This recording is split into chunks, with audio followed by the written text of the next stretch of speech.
Today we are talking about our third blue zone. We've got two more left after today, but this is one of my favorites. I think I'm pronouncing this correctly, Ikaria, Greece. The reason it's one of my personal favorites is that it's, as you might imagine, the Mediterranean diet is really the predominant diet, and that's a diet that I try to follow as much as possible because the health benefits are enormous. So I'll talk about that in a little bit. But again, as we've seen with the last two, Loma Linda, and then the peninsula, it's, a lot of the Nicoyan Peninsula, a lot of the messages, a lot of the habits, a lot of the food, you'll see some common threads again. So I think we're probably all learning a little bit more about what those core habits are that we can all try to incorporate into our lives. So Ikaria is considered the island of nature and longevity, or as some other sites refer to it as, is the place where people forget to die, which is not necessarily a bad designation to have. So if you look at this map, it's actually closer to Turkey. It's about, depending on which site you look at, it's anywhere from like a 7 to 11 hour ferry ride from Athens. There is an airport there, but they only have, it's like 2 flights a week. So, it's similar to the Nicoyan Peninsula, it's quite isolated. And interestingly, I don't know about you guys, but I took a Greek mythology class in high school, and I still remember that as being one of my favorites. But if you remember the myth or the legend about Icarus, how he was in captivity with his father.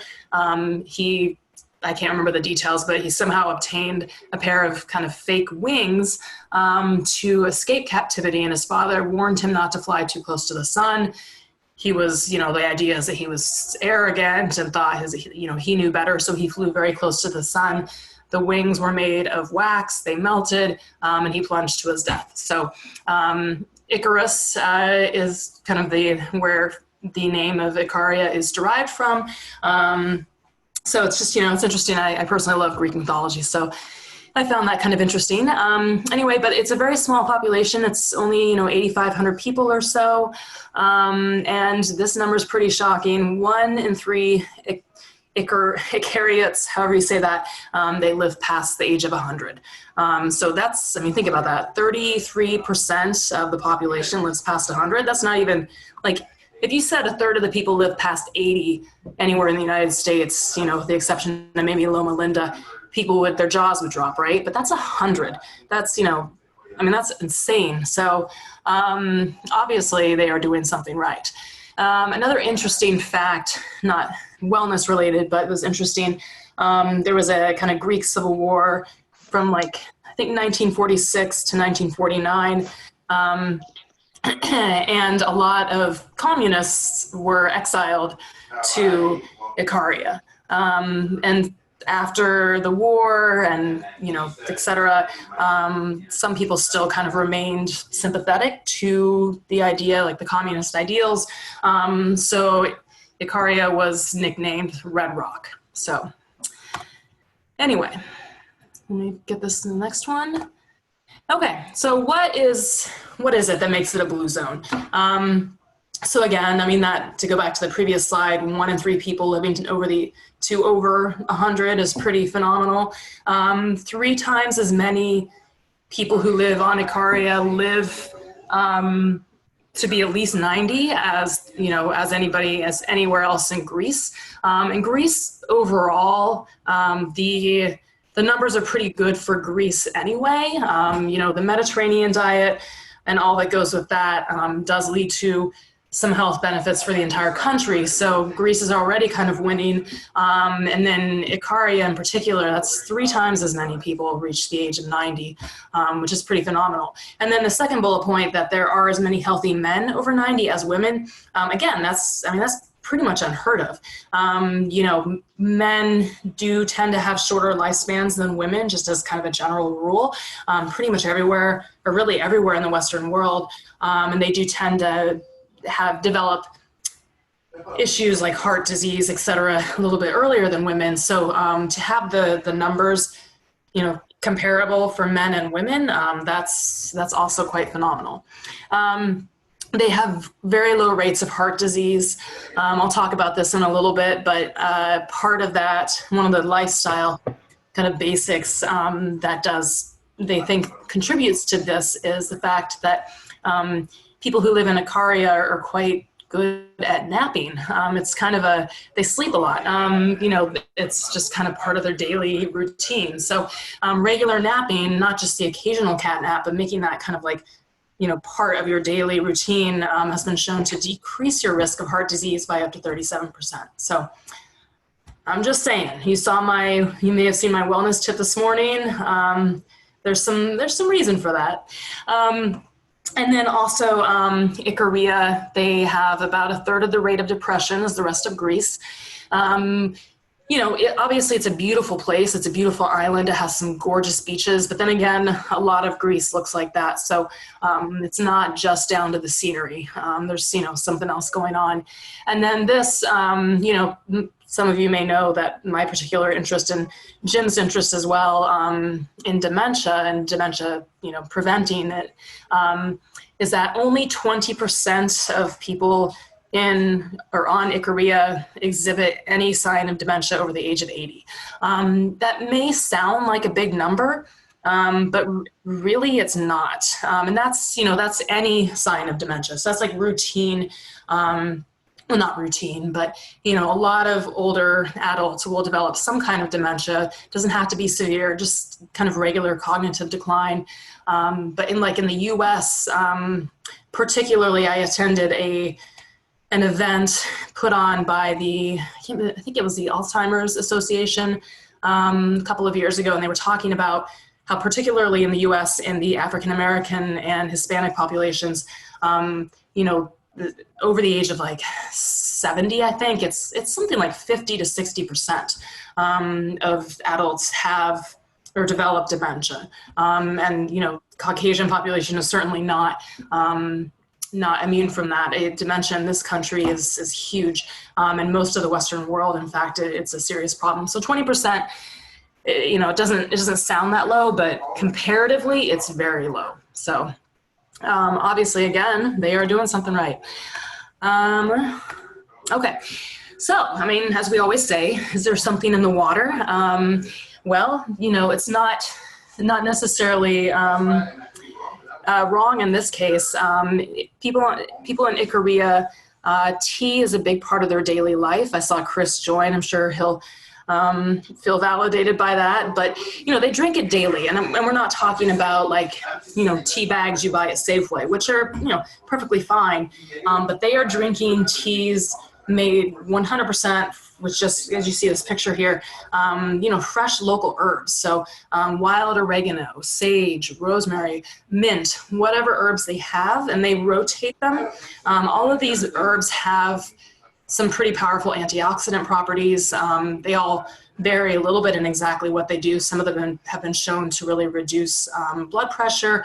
Others are better at, perhaps helping to control blood sugar. So they rotate the herbs so they don't, necessarily focus too much on one property, but they just kind of rotate through the course of the week. And they drink it every day. So they do also drink coffee. They're not anti-caffeine, they're not anti-coffee, but tea is a pretty routine part of their daily lives. And if they don't really add much to it, if they add anything, they may add a little bit of honey. And it's not processed honey, it's honey that comes straight from their farms. So again, it's all kind of locally sourced ingredients. And then they also drink they also drink red wine regularly, and this is locally produced wine. This is not wine that they're importing from anywhere else. This is red wine that is, the grapes are grown on Ikaria. So it's, it's right there, that's the source of it. And red wine, I don't drink it myself, but, it does have some pretty powerful antioxidant properties. So I'm not saying if you don't already drink to like, pick up a raging wine habit. But if you are somebody who enjoys, a drink at the end of the day, red wine certainly is, that's probably your best choice. So, as I mentioned, in Ikaria, their diet is basically a kind of specific form of the Mediterranean diet. So, I know we've probably all heard about the Mediterranean diet. So, what is the Mediterranean diet? It is kind of, for at least the past maybe 4 or 5 years, if not longer, it has been consistently at the top. It's the number 1 or number 2 diet recommended by doctors, just in terms of effectiveness, ease to follow. There are a lot of these kind of fad diets that really require a tremendous amount of time to follow, or they're very restrictive, or they are really expensive because you have to eat a specific type of salmon that's, sourced from a specific country or something. But what I really like personally about the Mediterranean diet is that it was not created by doctors. It's a diet that just came about naturally. It kind of organically came together. It's based off of just the natural dietary habits of a region that has been shown to have some tremendous health benefits.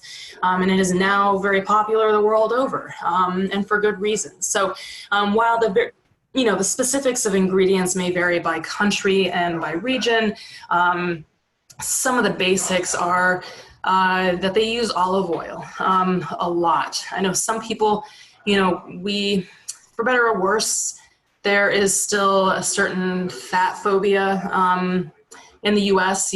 Fat, from a young age, we're told fat is bad. And as I've talked about in various webinars in the past, not all fat is bad. Olive oil does have those good monosaturated fats that are good for your heart.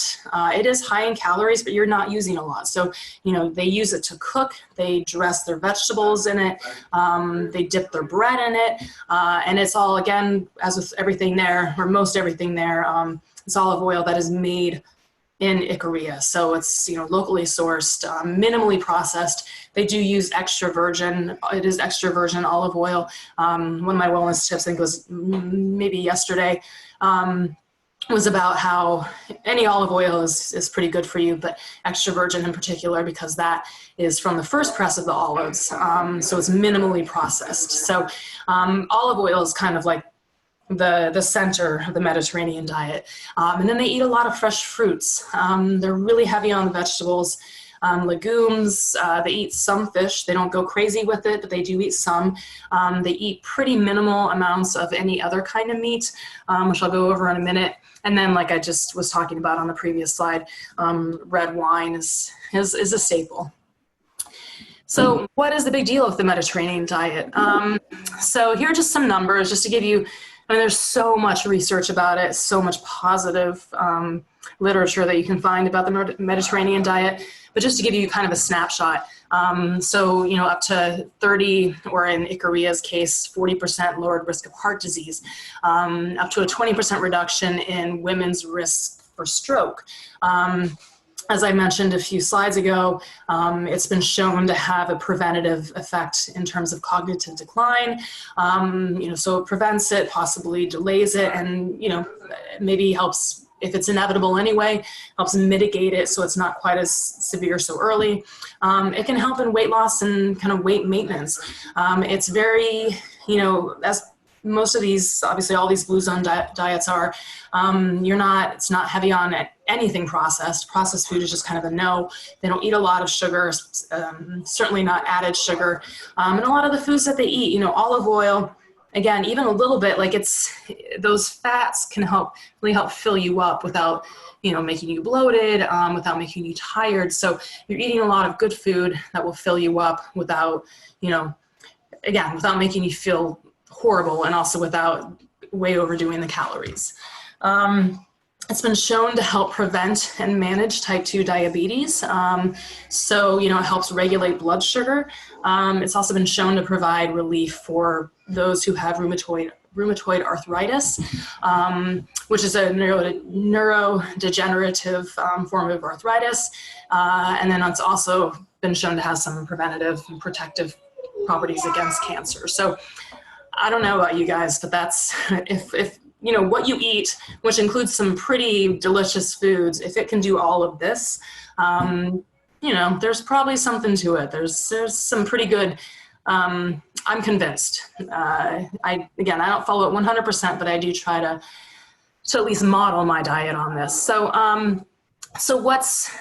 I already mentioned that the Mediterranean diet is, of course, the broader diet, and then it is a little more specific with each city or region. So in Ikaria, you can see the same pie chart that we've had for the other regions. Again, plant-based diet, and it's all locally sourced. So if you learn literally nothing else from these Blue Zone diet webinars, learn that plant-based diet, that's really, if you really want to be healthy, if you really want to find a diet that's sustainable, will have the maximum health benefits, plant-based diet. And that, when I say plant-based diet, you know, it's kind of a bit of a misnomer, because it doesn't mean that you're completely, you know, excluding meat from your diet. It just means that most of your not even calories, but just most of what you're eating on a daily basis, most of your plate is plant-based foods. In Ikaria, they also eat a lot of like legumes, black-eyed peas. I don't know about any of you, but so my grandmother on my dad's side was from Louisiana, and she made black-eyed pea casserole a lot. It's a little different from the type of, you know, it's a little different in terms of preparation from what they typically do with them in Ikaria, but it's delicious. And then, you know, like lentils, chickpeas, these are all very filling, healthy legumes that Icarians eat quite a bit. Fresh vegetables, you know, fresh tomatoes, fennel. They've got wild greens, and some of these wild greens have a tremendous amount of antioxidants. Potatoes are a pretty big part of the diet. You know, probably dressed in olive oil in pretty much every case. Coffee and tea, like I said, tea, if they want to sweeten it up a little bit, they'll use locally sourced honey. They mostly drink their coffee black. Of course, that's a little bit to each person's taste, but you're not seeing a lot of the like sugar-loaded coffees there. Red wine again, some fish, and very few other meats. It's just, you know, again, as we talked about with Loma Linda, with Nicoya, meat is really, it's a side dish, if that, you know, like an occasional side dish. And then they don't eat a lot of dairy. They eat a little bit of dairy, but most of what they eat is goat's milk. So, you know, feta cheese, it's delicious, but there are different types of it. So what they eat is really the feta that's strictly goat's milk. Oops. So now lifestyle choices, not just the diet. Of course, diet's a huge part of any healthy lifestyle, but there are also other lifestyle choices that do go into making these blue zones what they are. And in Ikaria, these are kind of the core beliefs, the core behaviors that make it so special. So something that would probably drive 99% of us crazy is like the idea that time is just fluid. You know, in Ikaria, if somebody is invited to lunch, they could literally show up anywhere from like 10 a.m. until, you know, 6 p.m. It's just, you know, they don't really wear watches. Okay, take it off yourself. They don't really wear watches. It's just, you know, they're not as concerned with schedule. And I was reading about, like a cafe owner was talking about how he won't ever even open his cafe until 11 a.m. because literally nobody's out. They sleep late. It's just, they're not focused on maximizing their day in the same sense that we are. So it's this much more low-key lifestyle. There's significantly less stress, which leads to lower blood pressure. And they get a lot of natural exercise, as with, you know, what we're seeing here is, you know, so far, so Loma Linda's that's obviously Western world, California. So it's a pretty obviously very developed area, but still, they're not people who necessarily like need a lot of stuff, and they do a lot of just hiking on a daily basis. In Nicoya, those people, it's an agrarian economy, not a lot of money, but they're just kind of naturally always moving. And then in Ikaria, there have been some studies that have shown that the poorest Icarians actually have lived the longest, and seem to develop less kind of like heart disease, etc. So just having that kind of natural exercise, again, as we talked about, you don't have to go out and run a marathon, as long as you're just moving throughout the day. So that's a big part of the Icarian lifestyle. Like I said, sleep is super important to them. They tend to sleep later. A mid-afternoon nap is very common, which again, it's been shown to lead to less risk of heart disease. So why not? Reluga, that is not what we're saying. I mean, maybe, we'll see. Regular fasting is also, the predominant religion is Greek Orthodox Christian, in Ikaria, and they do follow a fairly regular schedule of fasting. So, fasting has been shown in a good number of studies to help slow the aging process, particularly if you're not eating a lot of like processed foods. And then social connections. We've seen this with both of the other blue zones we've talked about so far, but just, social connections, your family, your friends, making time for them, not just, an hour every few weeks to catch up, but making it like a regular thing. And making your meals a family or friend, making your meals about the food, but also almost more about who you're eating with. So how are we doing compared to that? So Icarians eat 6 times as many beans per day as Americans. Not a huge surprise. Beans are not, everybody's preferences are different. I eat quite a few beans because I'm a vegetarian, but, beans are not quite as popular here. They eat fish about 2 times a week, and other meat like chicken or beef or pork or whatever, only on average 5 times a month. So that's a little over once a week, which is really not, instead of meatless Monday, that's like meatless, every other day, no meat, and Monday being your only meat day. I like this one because I drink a lot of coffee myself, but they drink up to 6 cups of coffee a day, that's a lot of coffee, even for me. So, coffee is a diuretic, and diuretics have been shown to kind of lower and control blood pressure just by kind of keeping stuff going. And then Icarians, not surprisingly, eat, a quarter or less as much refined sugar as Americans. We really excel at that here. And then, like I was talking about with those wild greens, a lot of those wild greens that they have just kind of growing everywhere have 10 times as many antioxidants as red wine. So, it's not everybody loves those greens, but, you throw just a few on your plate, you put some olive oil on it, some salt and pepper, and you're really doing yourself a tremendous favor. So not something that we tend to do here so much, but a good lesson. So a sample recipe. I forgot to change that picture. I apologize. But that came out of, so I have this book, the Blue Zones Kitchen book, and it's pretty great. I highly recommend it if anybody is watching these webinars and thinking to if you're thinking to yourself, this is really cool, like I should try to incorporate more of these, these dietary habits, etc., into my life. This cookbook is good. I've made some good stuff out of there so far. And this one I'm thinking about trying to make tonight. It's pretty simple. We have mint growing outside.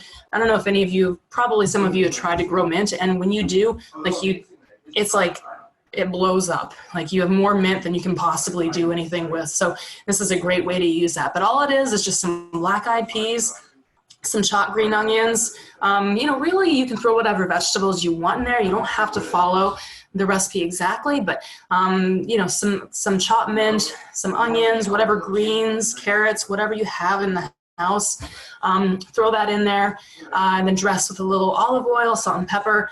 Just toss it all together. You can either serve it warm or cold, and it's a great either side dish, or honestly, it could be a main dish too. So I might try that out tonight. I'll let you know how it goes, if so. But it's, you know, it's pretty simple food. The thing about this cookbook that I like is that sometimes you'll get cookbooks. I've complained about this before, but sometimes you get cookbooks and you're like, you'll find like a few recipes you like, and then the rest of them are ingredients that you just, I mean, you never have on hand, or it's expensive, or you have to go to 7 different grocery stores to get. You know, there are a few very specific ingredients you need, you know, like a specific type of corn, ground corn for some of the Nicoyan Peninsula recipes. But generally speaking, these recipes are pretty user-friendly. We do. Pretentious recipes make me feel better as a person. But no, they're relatively easy. You're more likely to have a lot of the ingredients on hand, and I personally am a big fan of taking, you know, it's rare that I have all of the ingredients for a recipe. So, you know, I find a recipe that I like. I use the bare bones of it. I use the general idea, and then I just kind of tweak it with what I have and what my tastes are. So again, you would think I was being paid by the Blue Zones, but just really good recipes that are pretty simple. And yeah.